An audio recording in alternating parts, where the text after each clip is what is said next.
Kemudian dari ciri-ciri itu kita cari tim surveillance kita tebar jaring, kita lakukan penyelidikan, kita lakukan pemantauan terhadap beberapa orang dan kita ambil gambar secara teknik penyidikan. Gambar tersebut kita konfirmasi kepada korban dan korban mengiyakan itu adalah tersangkanya. Kemudian tadi siang pukul 12 kita identifikasi korban pelaku ada di daerah Selipi.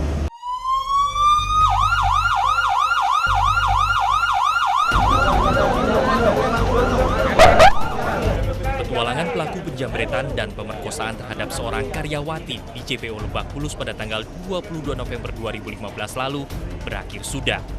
Pelaku tewas setelah dihantam timah panas aparat kepolisian. Polisi terpaksa melakukan penembakan setelah korban sempat melawan dengan menggunakan senjata tajam.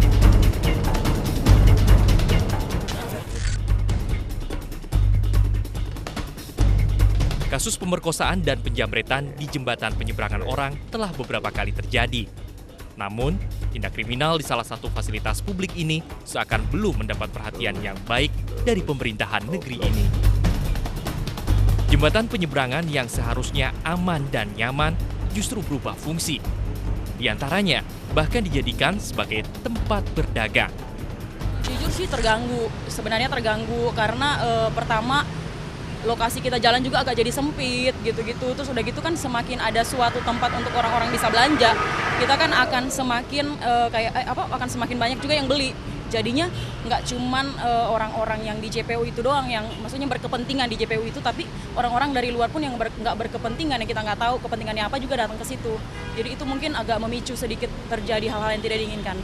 Jadi secara tidak langsung sebetulnya kami pejalan kaki itu merasa terganggu sebetulnya. Cuman karena pemerintah belum ada peraturan khusus untuk para pedagang, sehingga kita juga tidak bisa mengalih mereka karena mereka juga mencari nafkah. Pada tanggal 27 November 2015 lalu, petugas kepolisian sektor Tambora, Jakarta Barat mengamankan 6 orang yang tidak memiliki identitas dan diduga membawa narkoba dan obat-obatan. Keenam orang ini terjaring razia polisi di jembatan penyeberangan orang, Jalan Jembatan Besi, Jakarta Barat. Petugas memeriksa identitas tiap pengguna JPO yang melintas. Jajaran Polsek Tambora menyelenggarakan kegiatan patroli untuk khususnya di jembatan penyeberangan yang di wilayah Tambora untuk mengantisipasi tindakan-tindakan kejahatan atau potensi-potensi gangguan Kamtibmas bagi para pejalan kaki dan para penyeberang jalan. Dan dari hasil yang sudah kami lakukan patroli, kami mengamankan ada 6 orang. Yang pertama tentunya sebagian besar adalah warga pendatang yang perlu kami akan cek kembali kaitan dengan domisili dan pekerjaannya di wilayah Tambora. Dan kemudian selanjutnya kami juga menemukan ada sejumlah obat-obatan yang masih kami telusuri obat apa tersebut, apakah memang digunakan untuk karena yang bersangkutan sakit ataupun obat-obatan untuk hal yang lain. Tindakan represif yang dilakukan oleh aparat keamanan dianggap tidak cukup untuk memberi rasa aman kepada pengguna jembatan penyeberangan orang. Pemerintah harus bisa memberi garansi keamanan selama 24 jam untuk warga negaranya yang menggunakan fasilitas publik. Kita ingin agar percepatan pemasangan CCTV di berbagai tempat-tempat yang nilai rawan ini dipercepat. Dan memang kita rata-rata kejadian dulu baru kemudian ada satu langkah. Nah ini sebaiknya ada antisipasi sehingga alat itu dipasang jauh sebelum ada kejadian-kejadian sehingga tidak berkesan bahwa kita tidak proaktif.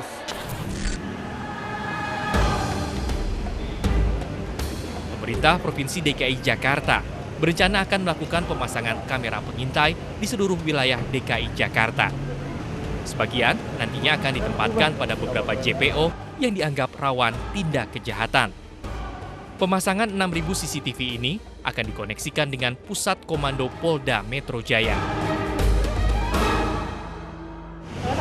Beliau ada program 6.000 CCTV, tapi tahun depan programnya. Nah kita sudah mengajukan satu, kita minta sistem CCTV yang 6.000 itu dikonek dengan di pusat komando di Polda.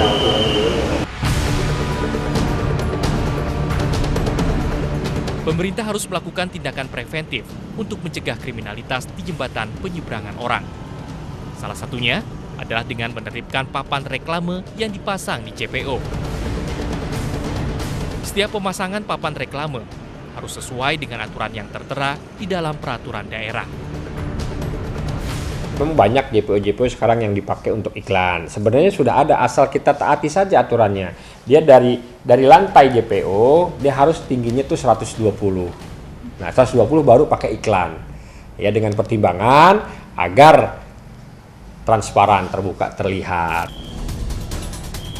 Pengguna JPO harus lebih waspada apabila menggunakan fasilitas publik ini di waktu yang rawan. Ada baiknya membekali diri dengan alat perlindungan pribadi jika memang harus melakukan perjalanan sendiri di malam hari.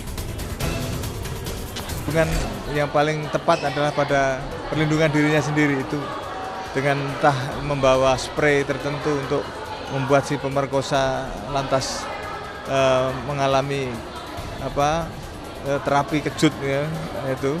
Yang dulu juga ada yang menciptakan sepatu anti pemerkosaan misalnya.